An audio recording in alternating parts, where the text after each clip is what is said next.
Baik, Assalamualaikum warahmatullahi wabarakatuh. Eh, Bertemu kembali dengan saya, nama saya Hidup Pustaka Setiawan. Hari ini saya coba sharing eh, topik, ada dua topik ya. Tapi ini nanti akan saya jadikan dua video. Yang pertama topik tentang persalinan abnormal, kemudian yang kedua adalah tentang tindakan operatif kebidanan ya. Saya izin share screen dulu.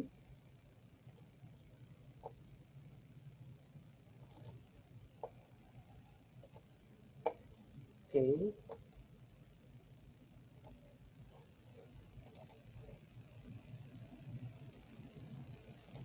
Oke, saya mendapat tugas untuk sharing ada dua ini ya. Yang pertama persalinan abnormal itu ada A sampai G itu kita akan bahas semuanya. Yang kedua tentang tindakan operatif kebidanan yang nanti akan saya jadikan satu video tersendiri ya. Cuman ini susunannya saya kira nanti akan saya jelaskan agak bolak-balik ya. Contoh misalnya yang di 2F itu di situ ada persalinan sungsang itu nanti akan saya letakkan di nomor 1. Jadi supaya lebih mudah dalam memahami ya, tidak sepotong-sepotong seperti itu ya. Oke, kita mulai saja. Ini kita bicara persalinan abnormal ya. Ya, secara definisi persalinan normal dulu ya, itu adalah proses fisiologis di mana uterus berkontraksi secara teratur ya, sehingga mengeluarkan janin, presentasi kepala, dan plasenta secara spontan per vaginam setelah usia kehamilan 37 minggu ya. Itu definisi dasarnya. Jadi kalau misalnya kita bicara definisi dasar dari persalinan normal adalah demikian, otomatis yang disebut persalinan abnormal apa? Ya berarti sebaliknya ya. Berarti kebalikannya. Yaitu persalinan yang abnormal itu ketika uterusnya itu kontraksinya tidak secara teratur ya, tidak secara teratur maju semakin lama semakin kuat itu ya, sehingga membutuhkan obat-obatan ya untuk pemacu begitu. Terus kemudian mengeluarkan janinnya mungkin presentasinya juga tidak kepala ya, mungkin presentasi bokong begitu. Jadi sehingga jadi abnormal begitu ya. Dan plasenta secara spontan ya, mungkin plasentanya butuh manual plasenta ya, sehingga tidak normal kembali. Atau mungkin per vaginam, dia persalinannya tidak per vaginam ya, kebalikannya ya, atau secara seksiosesaria, jadi abnormal itu. Dan usia kehamilan di bawah 37 minggu, artinya mungkin bayinya prematur, jadi artinya kan juga termasuk abnormal. Nah, sehingga dari definisi ini kita bisa tahu, kira-kira yang di luar itu ya berarti abnormal, gitu ya, gampangannya gitu. Nah, syarat persalinan normal itu ada 3 ya, kita gampangannya kita bicaranya 3P ini. 3P itu apa? 1 passage, 2 power, 3 passenger. Itu gampangannya gitu ya. Passage itu jalan lahir. Jadi jalan lahir disebut persalinannya normal adalah ketika jalan lahirnya terbuka gitu ya. Kalau masih tertutup ya berarti nggak bisa normal dong ya. Berarti nggak memenuhi syarat untuk persalinan normal. Kalau tertutup, nah tertutupnya apa? Ya misalnya katakanlah pembukaan cervixnya belum fully dilated ya, belum buka full, belum istilahnya belum buka 10 cm ya, masih buka 1 ya, nggak bisa. Artinya memang nggak bisa jalannya nggak terbuka lebar begitu. Atau mungkin ada hambatan, misalnya terkait misalnya ada placenta previa gitu ya. Di situ placenta previa itu artinya ada placenta, ada ari-ari yang dia letaknya di bawah ya, berinsersi di bawah menutupi jalan lahir. Ya otomatis passage-nya nggak terbuka dong. Nah, itu ya. Itu 1. Yang kedua power. Power itu yang paling mudah adalah his ya, atau kenceng ya, rasa perasaan kenceng yang secara teratur ya, yang dirasakan ketika masuk dalam persalinan ya. Nah, kalau tidak ada his, nggak ada kenceng-kenceng atau kencengnya nggak ada kuat begitu ya, dan tidak ada tenaga ibu, his itu artinya tidak bisa dikendalikan ya, tapi tenaga ibu ini kan bisa dikendalikan ya. Kalau nggak ada itu yang cukup, otomatis ya nggak bisa, nggak memenuhi syarat untuk persalinan normal gitu ya. Terus yang ketiga adalah passenger. Passenger itu penumpang atau bayinya itu sendiri. Nah, bayi ini juga ada syarat. Ketika passage-nya bagus, sudah terbuka lebar, ketika powernya full, ya, tapi kemudian passengernya katakanlah terjadi gawat janin, denyut jantungnya nggak kuat ya, atau fatal distress, ya tentu nggak bisa persalinan normal ya, tentu dengan persalinan yang lain. Atau misalnya passengernya ini besar gitu ya, passetnya terbuka lebar, powernya bagus, tapi passengernya ini bayinya terlalu besar, misalnya 4 kilo lebih ya. Nah itu otomatis juga nggak bisa normal, nggak bisa persalinannya, nggak bisa pervaginam gitu ya. Nah jadi 3 syarat ini yang mendasari persalinan itu secara normal gitu ya, bisa normal pervaginam gitu ya. Oke, kita lanjutkan. Nah, sekarang kita coba bahas satu persatu ya tentang persalinan abnormal ya. Saya mendapatkan untuk yang pertama distosia kelainan tenaga. Sebenarnya istilah ini adalah istilahnya nggak ada tenaga atau nggak ada his itu sendiri ya, nggak ada kencang-kencang ya. Kita bisa sebut sebenarnya inersia uteri atau ya hisnya itu tingkat kekencengannya itu tidak cukup gitu ya untuk akhirnya bisa membuat persalinan itu maju ya. Nah ini kalau definisinya memang kelainan pada his ya. Distosia kelainan tenaga adalah distosia karena kelainan his dapat terjadi karena sifat his yang berubah-ubah ya. Tidak ada koordinasi dan sinkronisasi antar kontraksi dan bagian-bagiannya sehingga kontraksi tidak efisien dalam mengadakan pembukaan. Dan kelainan ini juga dapat terjadi karena hisnya tidak adekuat untuk melakukan pembukaan serviks ya. Atau hisnya tidak adekuat ini disebut dengan inersia uteri, tadi sudah saya sampaikan. Nah, ini contohnya ya. Kontraksi uterus yang bagus, ya kita bilangnya his gitu ya. His itu adalah yang bagus, ciri-cirinya adalah fundal dominan ya. Artinya memang dia mulai dari fundus uteri. Ya, yang lain-lain juga berkontraksi, tapi yang dominan itu adalah fundus. Nah, gerakan dominan yang terjadi dari fundus ini ya secara teratur ya, itulah yang disebut his yang baik gitu ya. Dan kalau kita lihat grafiknya yang sebelah kanan, itu kalau paling bagus adalah ketika his itu sudah mendekati katakanlah dalam ini menit ya, 0 sampai 10 menit dan dalam 10 menit ada 3 sampai 4 kali his gitu ya. Masing-masing his kekuatannya adalah sekitar 50 mm Hg gitu ya. Jadi kalau di total katakanlah disebut his adekuat itu adalah ketika dalam 10 menit itu ada 150 sampai 200 mm Hg itu adekuat itu. Itu his adekuat akhirnya bisa cukup tenaga untuk membuat bayi itu bisa lahir. Nah, dan his ini biasanya memang nggak langsung ya tiba-tiba orang mau melahirkan itu tidak langsung tiba-tiba langsung kuat enggak ya. Tapi dimulai dari yang lemah dulu ya. Katakanlah mulai dari 1 kali dalam 10 menit. Kemudian yang paling bagus adalah meningkat lagi 2 kali dalam 10 menit begitu ya. Terus kemudian meningkat lagi 3 kali dalam 10 menit, bahkan bisa 4 kali dalam 10 menit ya. Itu bagusnya gitu. Dan juga durasi hisnya itu juga meningkat ya. Durasinya yang tadinya mulai dari 10 detik ya, sekali his 10 detik ya, harusnya kalau bagus ya akhirnya meningkat ya dalam sekali his bisa sampai 20 detik begitu ya, 30 detik, terus meningkat lagi bisa sampai 40 sampai 45 detik dalam sekali his. Itu baik. Dan juga intensitas ya, intensitas hisnya juga yang namanya baik adalah semakin lama semakin meningkat ya. Tadinya hisnya lemah, terus kemudian hisnya meningkat ya menjadi sedang kekuatannya ya, terus kemudian jadi kuat banget ya, hisnya benar-benar kenceng ya. Itu disebut kontraksi uterus yang baik.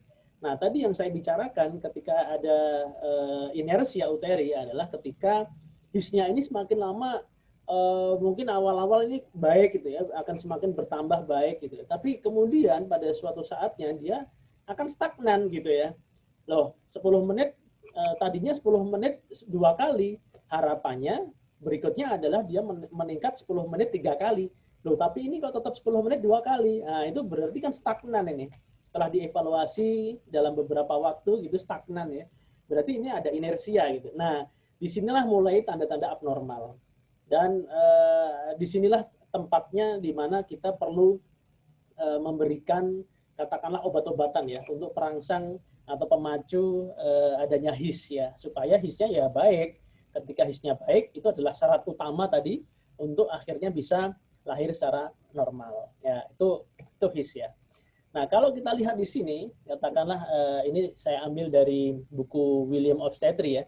Nah, di sini kita lihat pada nullipara atau multipara kita mengenal yang namanya prolonged disorder ya. Prolonged disorder adalah persalinan yang memang prolong, artinya persalinannya itu disebut yang nggak normal adalah ketika nullipara ini adalah ketika lebih dari 20 jam ya. Tapi kalau yang multipara itu bisa lebih dari 14 jam, itu disebut prolong. Artinya kemungkinan besar ini hisnya nggak ada kuat, sehingga apa ya kita perlu pemberian mungkin oksitosin ya sebagai tambahan atau pemacu atau stimulasi atau penambah untuk his itu sendiri. Oke, itu mungkin singkat ya. Berikutnya adalah kita akan bicara distosia letak dan bentuk janin ya. Kehamilan dengan kelainan letak, presentasi, sikap, dan posisi. Ya, kita kaitannya dengan itu kita mengenal ada 4 ya tadi ya. Letak atau disebut juga lie gitu ya. Terus kemudian presentasi. Yang ketiga adalah sikap atau attitude ya. Yang keempat adalah posisi. Nah, yang disebut letak itu apa? Yang disebut letak itu adalah hubungan antara sumbu panjang fetus terhadap sumbu panjang ibu ya. Jadi misalnya seperti ini ya. Saya contohkan ya. Nah, seperti ini hubungan ya antara sumbu panjang fetus, ini sumbu panjang fetus ya, yang hitam ini garis hitam, terhadap sumbu panjang ibu. Sumbu panjang ibu otomatis dari kepala ke kaki ibu ya, ini sumbu panjang ya. Kalau itu dia sejajar ya, artinya sumbu panjang fetus terhadap sumbu panjang ibu sejajar, itu namanya letaknya longitudinal atau letaknya memanjang. Kita bilang letaknya memanjang gitu ya. Nah, tapi kalau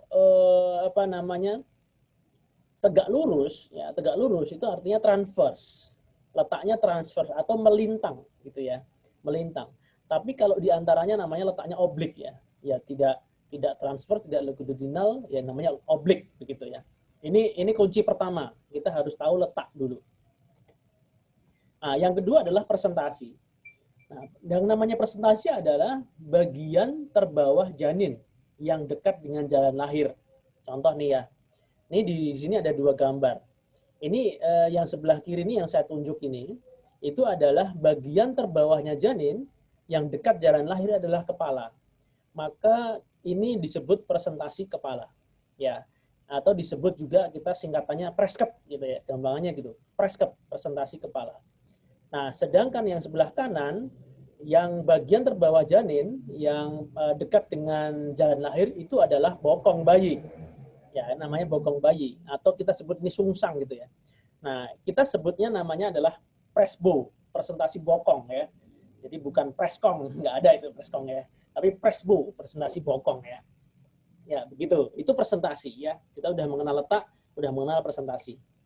Yang ketiga adalah sikap atau attitude ya. Yaitu sikap kepala janin terhadap jalan lahir. Ya. Normalnya itu adalah yang paling kiri ini, atau vertex atau occiput ini ya. Artinya sikap kepala janin ini namanya presentasi belakang kepala itu yang ini. Ini yang normalnya seperti ini. Ya, tapi sikap yang mulai nggak normal itu yang ketika ini ya, presentasinya bukan di occiput ya, tapi ini di sinciput ini. Ya, atau malah brow atau di dahi atau di face muka. Nah, ini ada slide berikutnya nih. Nah, denominator ini titik indikator ya. Kalau misalnya presentasi occiput atau vertex itu maka kita akan meraba UUK, ubun-ubun kecil dari janin ya. Tapi kalau sinciput kita akan meraba lebih mayoritas ke UUB, ubun-ubun besar. Tapi kalau yang disebut brow atau dahi, denominatornya adalah glabella ya. Kita akan meraba glabella begitu. Tapi kalau yang face atau muka ketika periksa dalam kita akan meraba dagu. Gitu ya. Itu denominator. Ini adalah sikap atau attitude ya. Yang normal yang mana? Yang normal tentu yang ini, vertex atau occiput itu. Dengan denominator utama adalah UUK. Ubun-ubun kecil. Nah, itu sudah yang ketiga ya. Yang keempat adalah posisi ya. Posisi ini adalah hubungan antara presentasi janin dengan sisi kanan atau sisi kiri jalan lahir. Ya. Nah, ini biasanya memang lazimnya akan dideskripsikan begini ketika presentasinya kepala ya. Ini ada vertex, ada occiput begitu. Kalau misalnya katakanlah dia nanti ada deskripsinya seperti ini. Ya. Kalau presentasi janin dengan sisi kanan, sisi kiri jalan lahir, kalau yang namanya dia OA itu occiput anterior, berarti occiputnya janin ini mengarah ke anterior ya. Kalau yang ROT ini transverse namanya, right occiput transverse. Kalau ROA ini right occiput anterior. Jadi artinya ini lebih horizontal, di atasnya horizontal itu namanya area anterior ya. Di bawahnya horizontal ini namanya area posterior. Nah, untuk lebih jelasnya ini contohnya ya. Vertex presentation, ini kita lihat di sini ya. Kalau yang A ini adalah right occiput posterior. Kenapa posterior? Karena kita lihat ini horizontalnya di sini, dia occiputnya adalah di sebelah sisi bawah dari garis horizontal ya. Nah, sedangkan yang B ini adalah right occiput transverse dia. Nah, kedua ini akan sulit lahir secara pervaginal ya. Karena yang lahir pervaginal adalah ketika dia occiputnya adalah di anterior. Ya, occiputnya di anterior itu adalah syarat yang normal ya, seperti itu. Terus kemudian kalau yang seperti apakah kemudian tidak bisa lahir pervaginal? Ya bisa aja, tapi mungkin akan butuh tindakan-tindakan operatif ya yang akan kita jelaskan di video berikutnya ya. Nah, ini presentasi secara normal memang mayoritas ini ya 96,8% itu sefalik ya. Kalau lain-lain itu ada tentu ya, bokong, presbo ya 2,7%, transverse lie itu juga 0,3%, kompon itu artinya majemuk ya, presentasinya majemuk ya, dalam artian bisa kepala dan tangan ya, itu majemuk kayak gitu ya. Atau face itu presentasi wajah ya. Terus kemudian brow, presentasi dahi ya. Oke, itu tetap ada, tapi kemudian dia kecil ya. Nah, kita bicara sekarang untuk malpresentasi. Nah, malpresentasi adalah semua presentasi selain vertex occiput. Itu disebut malpresentasi. Artinya apa? Ada presentasi dahi, presentasi muka, presentasi majemuk, itu semua disebut malpresentasi. Termasuk di sini adalah presentasi yang bokong sama letak lintang. Itu kan istilahnya selain vertex dan occiput ya. Nah, faktor predisposisinya macam-macam ya. Istilahnya ada wanita multipara, kehamilan multiple, atau gemeli ya, polihidramnion, oligohidramnion, placenta previa, kelainan bentuk uterus atau terdapat massa gitu ya. Terus kemudian partus preterm. Nah, ini presentasi dahi, ini saya ambil dari buku saku pelayanan kesehatan ibu ya. Diagnosisnya tentu ini apa? Dari pemeriksaan abdominal kepala janin ini lebih separuhnya di atas pelvis ya. Denyut jantung janin sepihak dengan bagian kecil janin. Nah, aslinya kalau denyut jantung janin yang normal, kalau pada presentasi belakang kepala, kita memeriksa denyut jantung janin tentunya di sebelah punggung ya. Makanya ketika pemeriksaan Leopold itu itu wajib penting sekali kita tahu mana punggung kanan, mana punggung kiri begitu ya. Nah, ketika presentasi kepala normal begitu ya, maka denyut jantung janin itu dia berlawanan pihak dengan bagian kecil. Artinya kita akan bisa mendengarkan dengan jelas ketika di punggung janin ya. Puki ya, berarti ya di situ kita dengarin. Puka ya, berarti ya di situ gitu ya. Tapi yang namanya presentasi dahi, otomatis kita lihat dari kepalanya yang defleksi maksimal seperti itu. Maka denyut jantung janin ini bisa didengarkannya tidak di punggung janin, tapi di dada janin ya. Artinya sepihak dengan bagian kecil. Bagian kecil itu apa ya? Tangan gitu ya. Ekstremitas itu bagian kecil. Artinya sepihak, satu sisi gitu ya. Nah, secara pervaginal, pemeriksaan vaginal ini occiputnya lebih tinggi dari sinciput. Kemudian teraba fontanella anterior dan orbita. Bagian kepala masuk pintu atas panggul adalah antara tulang orbita dan daerah ubun-ubun besar ya. Ini adalah diameter yang paling besar sehingga sulit lahir pervaginal. Nah, tata laksana umumnya seperti apa? Bisa dibaca di situ. Lakukan sesio cesaria bila janinnya hidup. Karena seperti ini sudah macet persalinannya ya, tidak bisa maju ya. Ya tanda-tandanya tentunya dengan tadi periksa dalam, bahkan ketika kita periksa apa namanya pembukaan cervix tidak ada kemajuan gitu ya, dan kita bisa ketemu itu presentasi dahi, kita bisa ketemu bisa meraba glabella kayak gitu ya. Tapi kalau janinnya mati, alternatifnya adalah bisa dilakukan kraniotomi ya, bila memungkinkan, atau seksiosesaria bila syarat dan sarana kraniotomi tidak memenuhi. Karena memang kalau janin mati, memang sebisa mungkin ya dilahirkan secara pervaginam ya. Karena kalau misalnya sudah janinnya mati, kemudian kita lakukan secara apa namanya sesar, itu sebenarnya malah morbid buat ibunya, morbid karena sesarnya gitu ya. Oke, itu sekarang yang kedua adalah presentasi muka ya. Presentasi muka adalah presentasi yang memang tadi kita sudah tahu bahwa dia denominatornya adalah dagu ya. Ini dagu janin. Kita akan meraba dagu ini ya, yang jelas ya. Nah, pemeriksaan abdomen lakukan akan teraba antara daerah occiput dan punggung ya. Denyut janin sepihak dengan bagian kecil janin ya. Dan pemeriksaan vaginal, muka dengan mudah teraba, teraba mulut dan bagian rahang mudah diraba, tulang pipi, tulang orbita, kepala janin dalam keadaan defleksi maksimal. Ya, dan kita bisa meraba ini ya, denominator utama memang dagu, tapi kita juga bisa meraba mulut, kita bisa meraba hidung gitu ya. Cuman terkadang itu yang belum berpengalaman, kita bisa salah dalam mengartikan bahwa ini sebenarnya mulut atau sphincter anus gitu ya. Nah, salah satu untuk membedakannya adalah nah itu yang bawah ya, untuk membedakan mulut dan anus ya. Anus itu merupakan garis lurus dengan tuber ischi. Kalau mulut merupakan segitiga dengan perpindahan molar. Atau gampangannya kalau misalnya anus itu tentu ada kontraksi nanti ketika kita mau membedakan ini ya, ini mulut atau anus janin ya. Ketika kita lakukan palpasi atau periksa dalam, ketika anus itu selalu ada kontraksi dari sphincter ani dari fetus itu sendiri. Dan kalau mulut tentu nggak ada kontraksi, tapi bahkan malah dihisap ya kadang ya tangannya pemeriksa begitu. Nah, tata laksananya kalau misalnya ini tergantung dari posisi dagunya anterior atau posterior.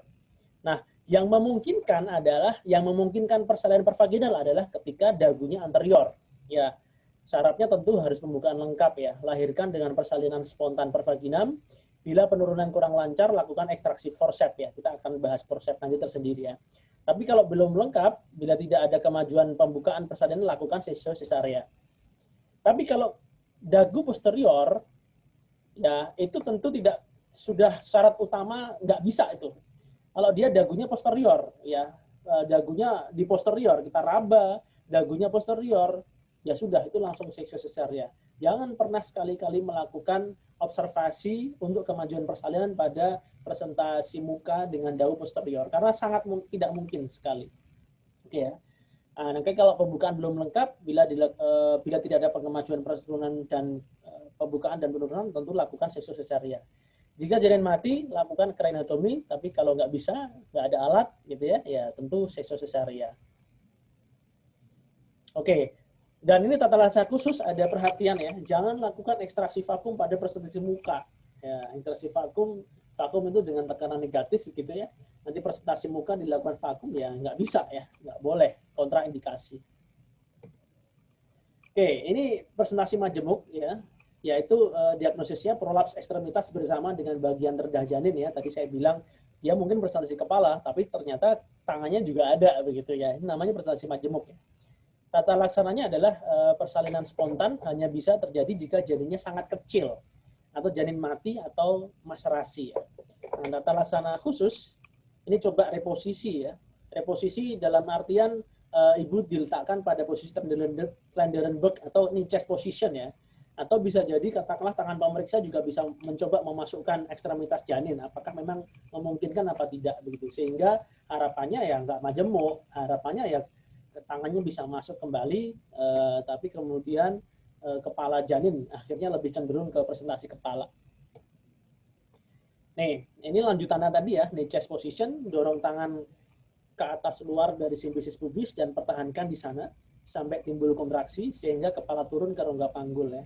Lanjutkan pelaksanaan persalinan normal, dan jika prosedur gagal terjadi prolaps tali pusat, lakukan seksio sesarea. Oke, malposisi sekarang ya. Malposisi definisi adalah posisi abnormal vertek kepala janin ya, dengan ubun-ubun kecil sebagai penanda terhadap panggul ibu. Nah, jenisnya apa aja? Ya, contoh ini posisi occiput posterior. Ini dia. Tadi saya bilang bahwa yang namanya occiput itu ditandai dengan segitiga ini ya. Jadi kalau kita meraba kepala janin ketika periksa dalam, itu pasti ada dua itu ya, ada segitiga, ada segi empat. Kalau segitiga itu berarti occiput atau ubun-ubun kecil. Yang kita raba segi empat ini ya, ini yang segi empat di atas itu adalah ubun-ubun besar, gitu ya. Nah, normalnya tadi saya sudah bilang bahwa sudah saya sampaikan bahwa normalnya itu adalah janin akan lahir normal itu ketika occiputnya adalah di posisi anterior. Nah, kalau di posisi posterior ini termasuk malposisi begitu ya. Pemeriksaan abdominalnya akan ditemukan ini ya, bagian terendah datar, bagian kecil janin teraba di anterior, dan denyut janin terdengar di samping ya, di flank ya. Dan pemeriksaan vaginal, occiput ke arah sakrum. Sinciput di anterior akan mudah diraba bila kepala defleksi. Nah, kita lihat ya. Di sini berarti occiputnya di posterior. Itu termasuk malposisi ya. Artinya ketika lahiran normal akan sulit ya. Akan sulit ya. Mungkin bisa juga, mungkin bisa enggak ya. Bisa lahir tapi harus butuh tindakan operatif ya. Yang kedua adalah malposisi adalah posisi occiput lintang atau transverse. Ya, transfer itu berarti melintang seperti ini ya. Kita lihat ya, transverse atau horizontal ya. Posisi occiput janin yang masih lintang terhadap rongga panggul ibu hingga akhir persalinan kelas 1 karena gagal berotasi ke posisi occiput anterior. Nah, tata laksananya rotasi spontan dapat terjadi pada 90% kasus. Ya, memang. Tapi biasanya juga artinya 10%-nya nggak bisa ya. Jika terdapat tanda persalinan macet, denyut jantung janin lebih dari 180 atau kurang dari 100 pada fase apapun, ini artinya tanda-tanda fetal distress ya, maka lakukan seksio sesarea. Ya, langsung SC emergency ini ya. Jika ketuban utuh, pecahkan ketuban. Ya, dicoba ya, istilahnya dicoba untuk persalinan bisa pervaginal gitu ya. Nah, jika pembukaan serviks belum lengkap dan tidak ada tanda obstruksi, lakukan augmentasi persalinan dengan oksitosin. Jika pembukaan serviks lengkap dan tidak ada kemajuan fase pengeluaran, periksa kemungkinan obstruksi. Jika tidak ada obstruksi, akhiri persalinan dengan ekstraksi vakum. Ya, tadi saya bilang bahwa ini perlu tindakan operatif ya. Atau forceps bila syarat dipenuhi ya. Bila ada tanda obstruksi atau syarat-syarat pengakhiran persalinan tidak dipenuhi, lakukan SC. Oke ya. Nah, kita berlanjut ke tata laksana persalinan letak lintangnya. Nah, kalau letak lintang, apakah bisa persalinan normal? Pertanyaan begitu. Apakah bisa persalinan vaginal? Ya, tentu nggak bisa ya. Kalau letak lintang yang turun tentu akan tangannya. Padahal syarat persalinan vaginal adalah ketika letaknya itu memanjang. Bisa presentasi kepala, bisa presentasi bokong ya. Nah, tentu tata laksana adalah satu versi luar. Jika syarat dan ketentuan memenuhi ya. Versi luar itu adalah dirubah dengan tangan ini tangan pemeriksa begitu, diputer begitu ya. Tapi biasanya ini dilakukan di usia 37 minggu ya, sudah terdeteksi kok ini belum bisa muter ya. Nah, makanya di versi gitu ya. Tapi kalau sampai hamil aterem masih lentang, ya sudah nggak ada jalan lain, maka tidak ada jalan lain, maka itu adalah indikasi untuk seksio sesarea ya, SC ya. Bedah sesar. Oke, sekarang bagaimana dengan presbo? Ya, presbo adalah keadaan di mana janin terletak memanjang dengan kepala di fundus uteri dan bokong berada di bagian bawah kavum uteri ya, seperti ini ya. Presbo ya, bukan preskong ya. Nah, jadi presentasi bokong ada 3. 1 komplit, 2 incomplete, 3 murni atau frank. Ini dilihat dari mana? Dilihat dari kakinya. Nah, yang disebut komplit adalah ketika kakinya menekuk semuanya ke atas begitu ya, namanya kayak berduduk bersila begitu ya. Tapi yang disebut incomplete ya, ini adalah kakinya satu tidak bersila, tapi satunya lebih cenderung keluar salah satu ya. Tapi yang disebut bokong murni atau frank itu adalah ketika kakinya dua-duanya ke atas ya. Ini ada 3 jenis ini. Ya, insidensinya 3-4% dari total kehamilan dan meningkat dengan makin mudanya usia gestasi ya, 7-10%. Ya, dan 25-35% itu kurang dari 28 minggu ya. Nah, penyebabnya apa? Satu jelas idiopatik. Idiopatik itu nggak ngerti nih penyebabnya apa. Yang kedua prematuritas ya. Head to trunk size. Ya. Prematur itu istilahnya kepalanya janin jauh lebih besar dibandingkan bokong. Maka yang lebih mudah masuk dalam lubangnya istilahnya jalan lahir adalah bokong ya dibanding kepala karena kepala lebih besar. Yang kedua adalah abnormalitas struktur uterus atau pelvic ya. Contoh misalnya di situ jalan lahirnya di bagian serviknya atau jalan lahir bagian bawah itu ada abnormalitas, misalnya ada tumor serviks atau ada mioma uteri yang ada di situ. Otomatis kepala janin ini nggak bisa masuk ya, sehingga dia kayak secara kecerdasan janin dia ya yang paling kecil ya bagian bokong janin, maka dia mencoba untuk masuk dari bokong gitu ya. Yang kedua ini berikutnya adalah fibroma uterus atau miom. Anomali fetus juga bisa ya, katakanlah anomali dalam artian kepalanya hidrosefalus gitu ya, besar gitu ya, maka dia cenderung juga untuk jadi presentasi bokong. Yang keempat berikutnya adalah yang polyhydramnion, itu adalah sebuah kelainan di mana amnion atau ketuban ya, air ketubannya itu dia lebih banyak, lebih dari normal ya. Berikutnya adalah hamil kembar ya, itu beberapa etiologi ya. Nah, untuk diagnosisnya yang jelas untuk menegakkan diagnosis, satu, gerakan kaki yang dirasakan ibu ya. Kalau presentasi kepala, gerakan kakinya tentu lebih cenderung di perut sebelah atas ya. Tapi kalau dia presentasi bokong ya lebih cenderungnya di kakinya sebelah bawah, itu kebalikannya gitu. Yang kedua adalah dari pemeriksaan Leopold. Kita tahu kalau presentasi bokong otomatis Leopold satunya pasti dia akan teraba kepala, biasanya akan teraba bagian bulat dan keras gitu ya. Dan begitu juga sebaliknya. Kalau misalnya normal, presentasi kepala yang diraba adalah bagian bulat lunak ya, gitu ya. Terus berikutnya adalah DJJ, denyut jantung janinya di atas umbilikus, ya. Terus dari pemeriksaan dalam, tentu kita tidak akan meraba kepala, gitu ya. Terus dikonfirmasi juga dengan USG ya, kita periksa USG, ternyata ketemu bahwa dia presentasi bokong, kepalanya masih di atas. Dan bisa juga dilakukan pemeriksaan Ronsen, tapi walaupun Ronsen ini tidak disarankan ya, khususnya pada orang hamil karena memang ada radiasi di situ. Nah, untuk rekomendasi persalinan bokong seperti apa? Yang pertama adalah tawarkan seksio-sesarea untuk mengurangi bayi asfiksi. Semua ya, baik itu G1 atau G2 gitu ya. Kalau misalnya dari literatur yang ada saat ini adalah semuanya ditawarkan SC ya. Tapi bisa dilakukan partus percobaan bila usia kehamilannya lebih dari 36 minggu ya, atau berat badannya TBJ ya, taksiran berat janinnya 2.500 sampai 4.000. Tawarkan juga partus percobaan bila usia gestasi 31 sampai 35 atau BB-nya 1.500 sampai 2.500 TBJ-nya ya. Nah, tawarkan sesar bila kurang dari 30 minggu atau berat badannya TBJ-nya kurang dari 1.500. Kenapa? Karena pada bayi-bayi yang kecil gini dia lebih cenderung tadi ya saya bilang kepala janin lebih cenderung lebih besar gitu ya ukurannya dibandingkan rungkusnya itu tadi, sehingga akan terjadi katakanlah risiko yang disebut after coming head ya, artinya percobaan persalinan bokongnya itu bokongnya bisa lahir, badan bisa lahir tapi kepala nggak bisa lahir. Yang terjadi adalah akhirnya bisa terjadi kematian janin ya pada saat persalinan. Nah, yang terakhir tak cukup bukti untuk menawarkan berbagai cara konservatif ya bila berat badannya lebih dari 4.000 gram ya. Apalagi khususnya untuk orang Indonesia, yaitu artinya janinnya besar. Janin besar, terus kemudian persalinan bokong, ya sudah ditawarkan seksio-sesarea saja gitu ya. Tidak perlu dicoba-coba untuk persalinan vaginal. Oke, untuk persalinan sungsang sendiri itu ada yang disebut spontan BRAH begitu ya. Yang kedua adalah manual aid. Manual aid itu untuk khususnya untuk melahirkan bau ya. Itu ketika tidak spontan, ketika kontraksi atau dari ibu ini tidak cukup ya, maka perlu bantuan ya, manual aid.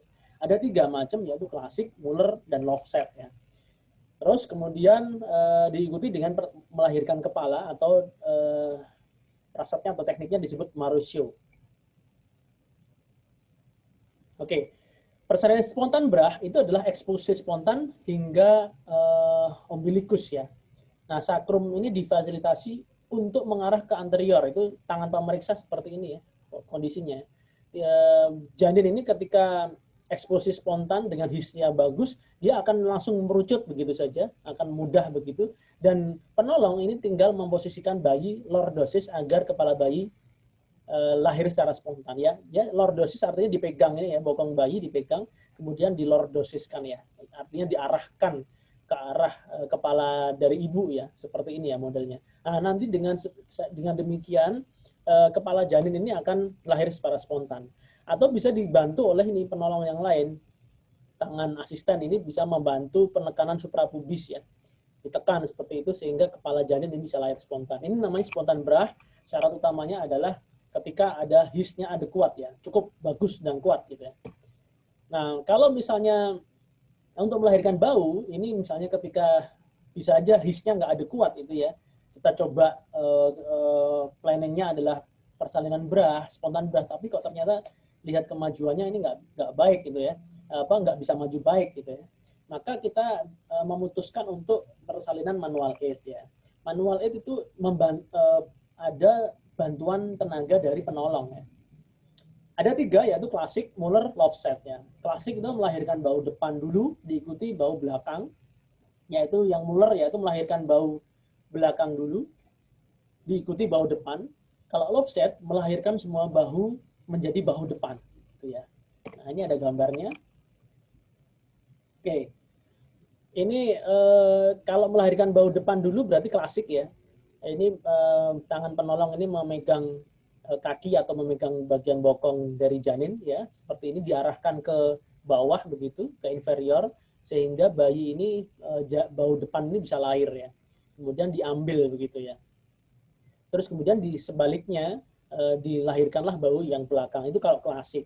Tapi kalau yang Muller itu adalah kebalikannya, ini bagian bau belakang dulu baru kemudian bau depan. Tapi kalau Lofset itu ini ya, ketika janin ini sudah bokongnya sudah lahir, kemudian dilonggarkan tali pusatnya, kemudian kita diputar ya, istilahnya semacam ditarik ke inferior dan juga diputar begitu. Akhirnya janin ini nanti baunya ini menjadi bau depan begitu, akhirnya lahir, dan diputar sebalikannya satunya baunya dari belakang jadi anterior lagi, jadi lahir. Jadi kedua bau diputar dilahirkan sebagai bau depan. Itu adalah cara Lofset maneuver ya. Nah, untuk melahirkan kepala yang paling sering dipakai adalah Marusio ya. Marusio itu adalah dia melahirkan kepala dengan jalan seperti ini ya. Tangan pemeriksa ini, tangan penolong ini istilahnya bagian tangan kiri atau tangan kanan tergantung tangan yang dominan mana ya.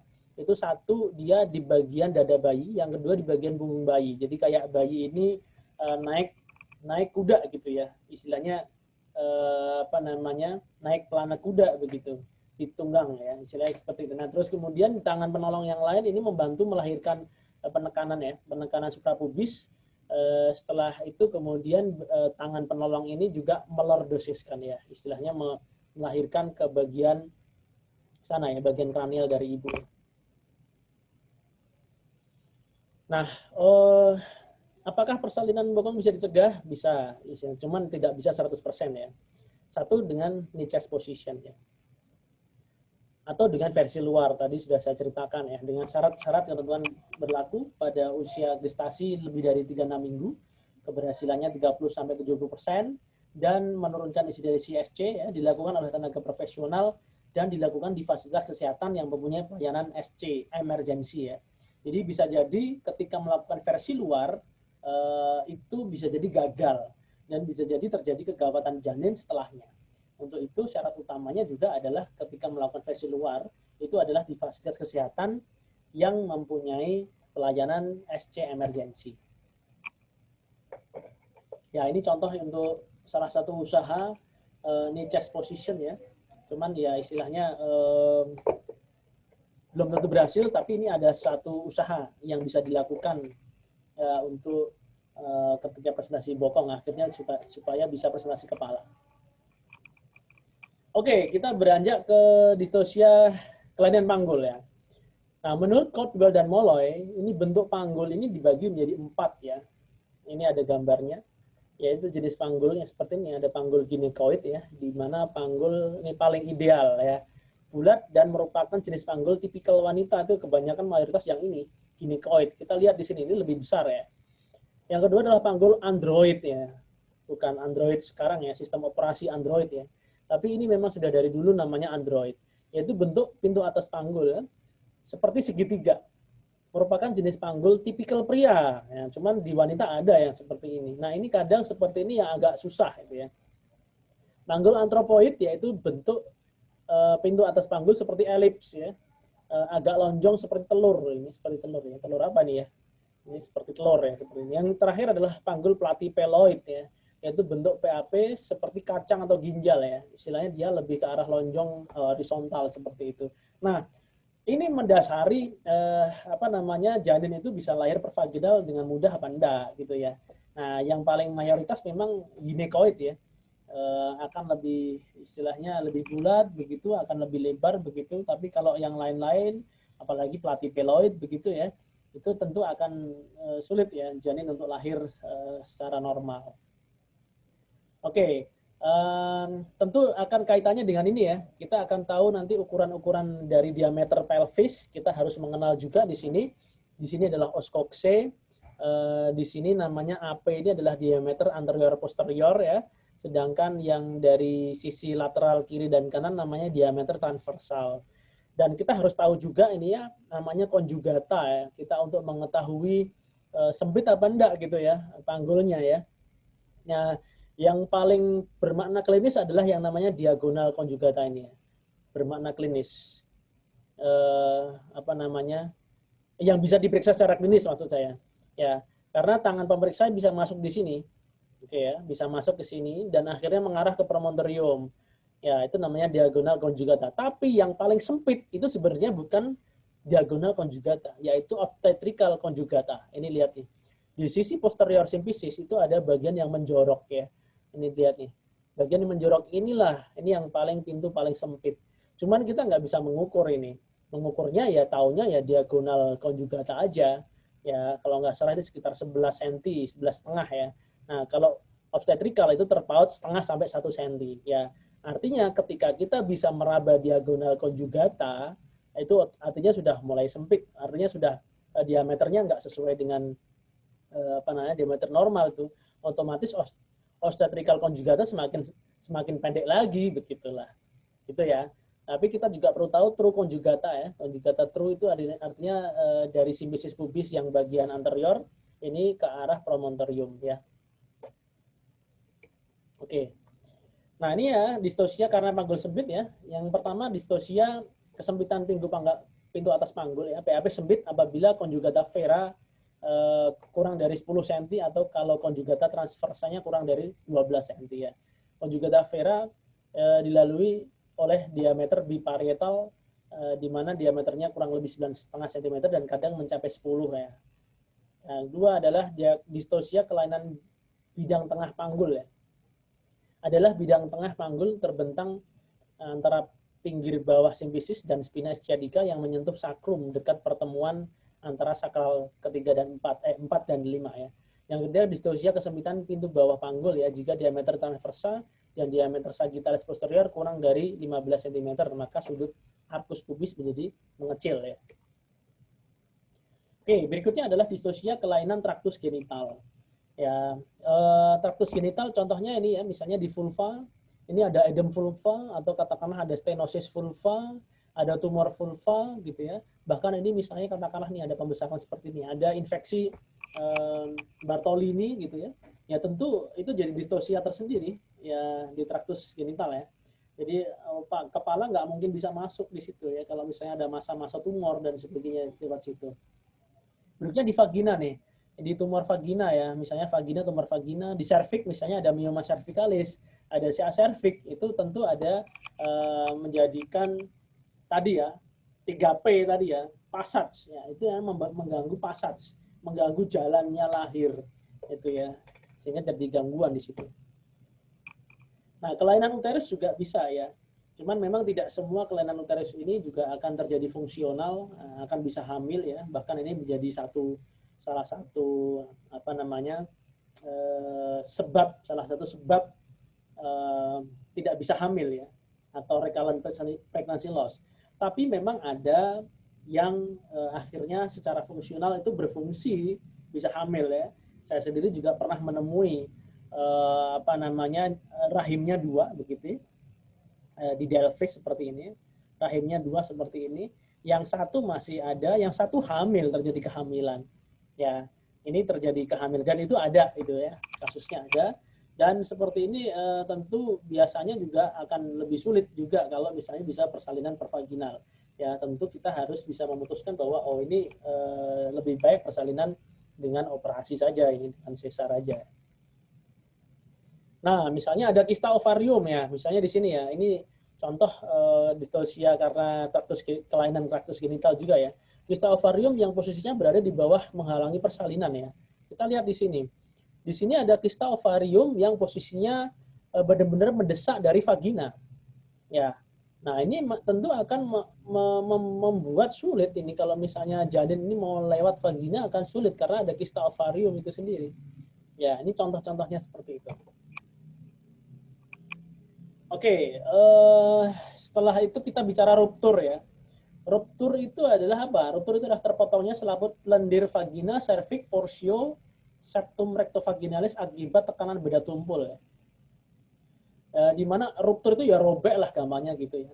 Trauma yang diakibatkan diakibatkan oleh kelainan bayi atau janin yang terjadi pada serviks, vagina atau perineum ya. Penyebabnya adalah ketika partus. Bisa jadi itu karena partus precipitatus ya, partusnya cepat sekali begitu, sehingga katakanlah janin ini bisa bagian-bagian janin ini bisa merobek dari jalan lahirnya ya. Kepala janin besar, presentasi atau defleksi dahi muka ketika janinnya bergerak gitu ya. Primivara, letaknya presentasi bokong, itu sungsang ya. Pimpinan persalinan yang salah itu ya, tangan pemimpin persalinan yang salah itu bisa menyebabkan robekan atau ruptur jalan lahir. Pada obstetri dan embriotomi ekstraksi vakum ya, dengan tindakan operatif itu juga bisa menyebabkan ruptur ya, ekstraksi forceps atau embriotomi ya. Tempat terjadinya bisa macam-macam, di serviks ya tentu bisa ruptur, di vagina apalagi, di vulva, di perineum jelas mayoritas juga terjadi ruptur ya, ruptur perineum, robekan dengan berbagai derajat ya, baik mulai derajat 1, 2, 3 maupun 4 ya. Oke, selanjutnya kita akan bicara partus precipitatus ya. Partus precipitatus adalah merupakan partus yang selesai atau kurang dari 3 jam ya. Jadi mulai dari pembukaan 1 sampai kemudian dia lahir itu kurang dari 3 jam. Wah, itu namanya precipitatus itu ya. Hisnya ini terlalu kuat ya, dan terlalu efisien menyebabkan persalinan yang selesai dalam waktu yang sangat singkat ya. His yang terlalu kuat atau juga disebut hypertonic uterine contraction ya. Nah, ini bahaya partus precipitatus ini terjadinya perlukaan jalan lahir tentu ya, tadi ya sudah kita hubungkan dengan yang sebelumnya ya.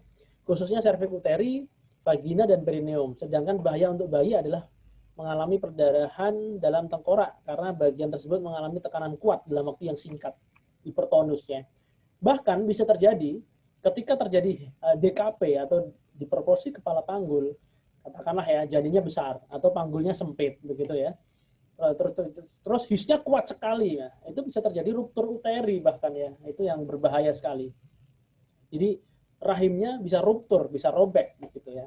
Artinya bisa perdarahan, istilahnya perdarahan intraabdomen ya, bahkan kadang pasien bisa shock begitu.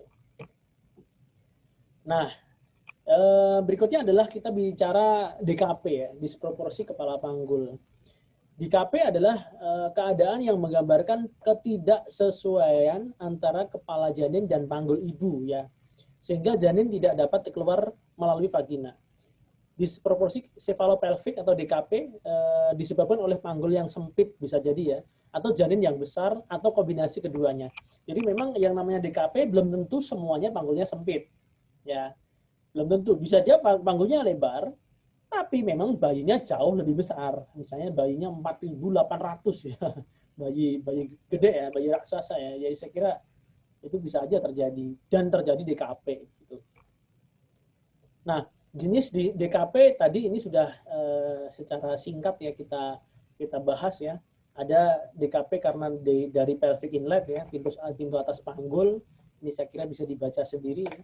Terus pintu tengah panggul atau pintu bawah panggul ya, itu bisa terjadi DKP di situ ya. Sudah ada ukuran-ukurannya. Makanya kita harus tahu juga tuh ukuran-ukuran diameter yang ada di pelvis ya. Oke. Saya kira untuk yang persalinan abnormal cukup ya. Saya cukupkan sekian ya. Jadi itu ada beberapa pembahasan yang mungkin tidak semuanya lengkap, tapi saya kira ini sebagai pengantar ya. Sebagai pengantar untuk kita nanti bisa diskusi, atau katakanlah Anda nanti juga bisa belajar lebih lanjut ya.